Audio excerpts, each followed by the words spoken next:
आज हम एक ऐसे केस की पड़ताल करेंगे जिसने सबको हिलाकर रख दिया था, फिलिप पॉट केस। हम देखेंगे कि आखिर हुआ क्या था, सिलसिलेवार तरीके से, और पुलिस के हाथ कौन से सबूत लगे।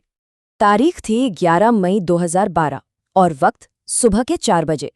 इंग्लैंड के डर्बी शहर में एक घर है और यहीं से शुरू होती है एक ऐसी कहानी जिसने सिर्फ एक परिवार को ही नहीं बल्कि पूरे देश को दहला दिया।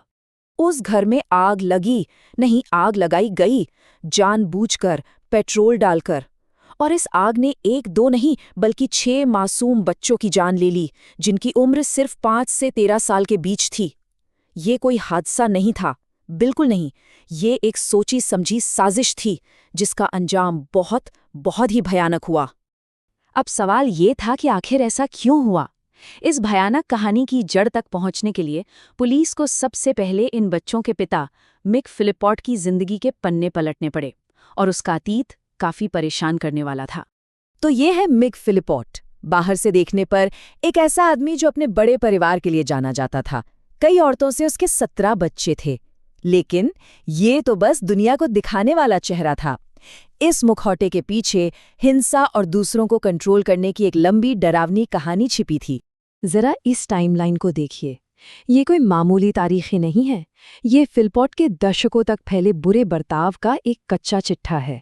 एक ऐसा पैटर्न जो साफ साफ दिखाता है कि औरतों के साथ उसका हिंसक बर्ताव वक्त के साथ बढ़ता ही जा रहा था।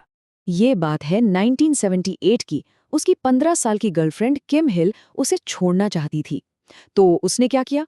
उसने किम पर 27 बार और उसकी मां पर 11 बार चाकू से हमला किया। सोचिए, सिर्फ इसलिए कि कोई उसे छोड़ना चाहता था। ये कंट्रोल की भूख की एक डरावनी मिसाल थी। और इस हत्या की कोशिश के लिए फिलिपॉट को 7.5 साल की सजा हुई।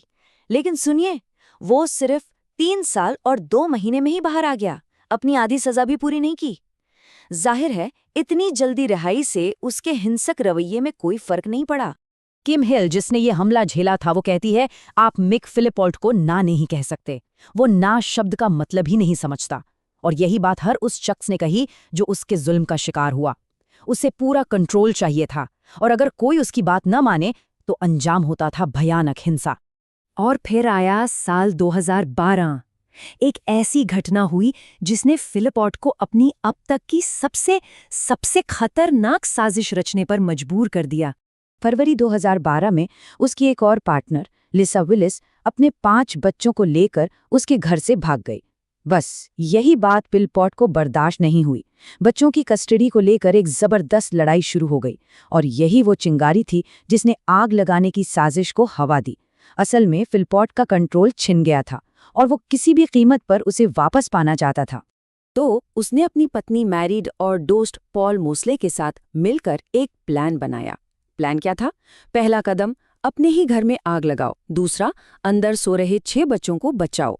तीसरा, आग का इल्जाम लिसा विलिस पर डाल दो। और चौथा, हीरो बनकर लिसा के बच्चों की कस्टडी भी हासिल कर लो और सरकार से एक बड़ा घर भी ले लो। ये बदला, लालच और लोगों की हमदर्दी बटोरने की एक घिनौनी साजिश थी। लेकिन आग लगने के बाद चीजें प्लान के मुताबिक नहीं गईं। फिलिपॉट का अजीब बर्ताव और एक के बाद एक मिलते सबूत, पुलिस का शक सीधा उसी पर गया। वो जो हीरो बनने का नाटक कर रहा था, उसकी कहानी बिखरने लगी थी। क्या था ये अजीब बर्ताव? पहली बात, वो मीडिया की अटेंशन को जैसे एंजॉय कर रहा था। दूसरी, जब उसे उसके बच्चों के शव दिखाए गए तब वो मजाक मस्ती कर रहा था। और तीसरी, एक प्रेस कॉन्फ्रेंस के दौरान वो एक महिला पुलिस ऑफिसर के साथ फ्लर्ट कर रहा था। गवाहों और पुलिस को ये समझने में देर नहीं लगी कि ये किसी दुखी बाप का बर्ताव तो बिल्कुल नहीं है। और फिर आए फोरेंसिक सबूत। उन्होंने तो सारा खेल ही पलट दिया।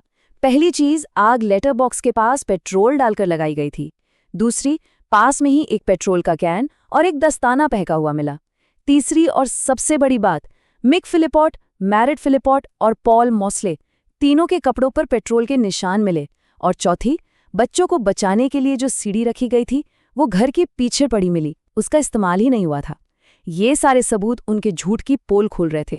अब पुलिस ने एक बड़ा दांव खेला। उन्होंने फिलिपॉट और उसकी पत्नी जिस होटल के कमरे में रुके थे, वहां चुपके से एक सुनने वाला डिवाइस लगा दिया। उन्हें लगा कि वो अकेले में बात कर रहे हैं। और उन्होंने बोलना शुरू कर दिया। बस यहीं से पुलिस को वो सबूत मिला जिसकी उन्हें तलाश थी। ये इस केस का सबसे बड़ा टर्निंग पॉइंट था। और उस रिकॉर्डिंग में फिलिप पॉट क्या कहता है? वो कहता है, ये मेरी गलती है कि हमने अपने बच्चे खो दिए। मुझे ये सब पहले ही समझ जाना चाहिए था। बस ये कबूलनामा ही था। अपनी ही ज़ुबान से उसने अपने बनाए हुए सारे झूठ का पर्दाफाश कर दिया और केस को एक तरह से बंद ही कर दिया। आखिरकार वो दिन आया, 2 अप्रैल 2013। ज्यूरी ने उन 6 बच्चों की मौत के मामले में अपना फैसला सुनाया। मिक फिलपॉट को मैनस्लॉटर यानी गैर इरादतन हत्या के लिए उम्र कैद की सजा मिली, कम से कम 15 साल जेल में।